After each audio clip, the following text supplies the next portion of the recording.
एक दिन सुबह जमींदार का नौकर रमेश ने आकर दरवाजा खटखटाया। किसी ने दरवाजा नहीं खोला।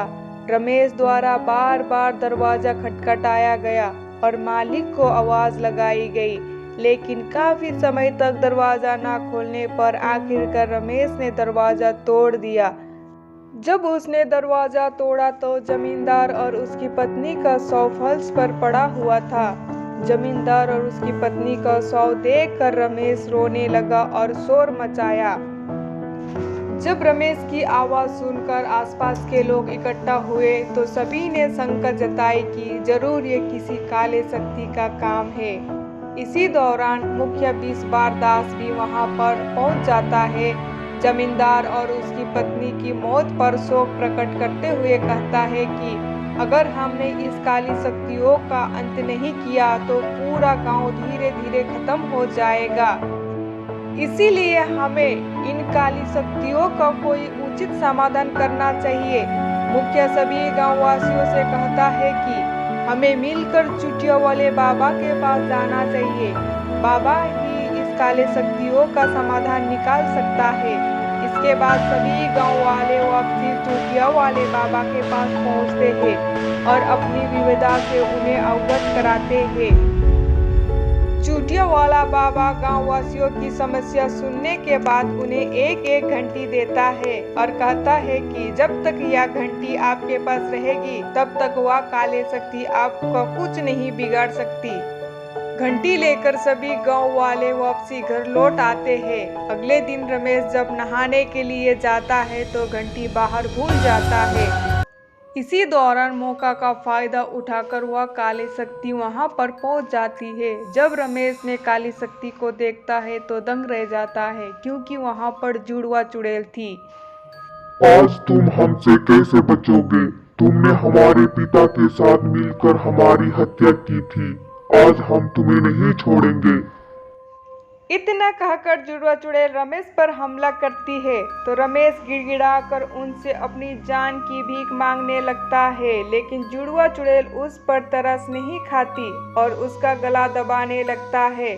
मौत के डर से रमेश चीखने चिल्लाने लगता है, जिसकी आवाज उसकी बेटी को सुनाई देती है। रमेश की बेटी घंटी लेके वहां पर पहुंच जाती है और जोर जोर से घंटी को बजाने लगती है। घंटी की आवाज सुनकर जुड़वा चुड़ैल रमेश को छोड़ देता है और रमेश की लड़की को देखकर रमेश से पूछने लगती है। गांव में एक रिवाज है जिसके तहत नवजन्मी बच्चियों को जन्म होते ही मार दिया जाता है, तो फिर तुम्हारी लड़की कैसे जिंदा है?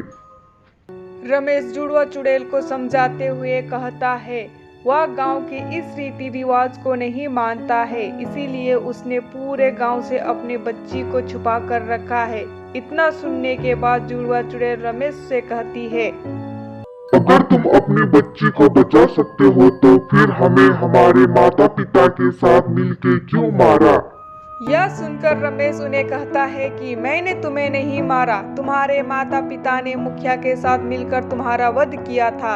इसके बाद रमेश उन्हें कहता है कि अगर तुम्हें बदला ही लेना है तो फिर मुखिया को सबक सिखाओ, उसके साथ पूरे गांव में रीति रिवाज बदल जाएगा। यह सुनकर जुड़वा चुड़ैल भी रमेश की बात मान जाती है। मुखिया को सबक सिखाने के लिए तरकीब बनाने लगती है। तब जुड़वा चुड़ैल कहती है, मुखिया के पास घंटी है, उसका हम कुछ नहीं कर सकते। इस पर रमेश कहता है, मैं चोरी से मुखिया की घंटी छुपा दूंगा। एक दिन जब मुखिया घर में अकेला बैठा होता है तो खिड़की में रखी उसकी घंटी को रमेश उठाकर दूर फेंक देता है। इसी दौरान जुड़वा चुड़ैल वहां पर आती है और मुखिया को मौत के घाट उतार देती है। इसके साथ ही जब गांव वासियों को इनके बारे में पता चलता है कि मुखिया की मौत हो गई है तो वह सारे भयभीत हो जाता है और गांव के पंचायत घर में इकट्ठा हो जाता है। तभी वहां पर जुड़वा चुड़ैल आ जाती है और सभी गांव वासी जुड़वा चुड़ैल से अपनी जान की भीख मांगने लगती है। इस पर जुड़वा चुड़ैल उन्हें कहती है कि हम तुम्हें एक ही शर्त पर छोड़ सकते हैं, अगर तुम अपनी नवजन्मी बच्चियों को मौत के घाट नहीं उतारोगे तभी हम तुम्हें जीवन दान देंगे। यह सुनने के बाद पूरे गांव वासी जुड़वा चुड़ैल के बात मान लेते हैं और जुड़वा चुड़ैल उन्हें छोड़ देती है। इसके साथ ही जुड़वा चुड़ैल गांव को छोड़कर चली जाती है और गांव वासी फिर से खुश खुश जीवन जीने लगते हैं।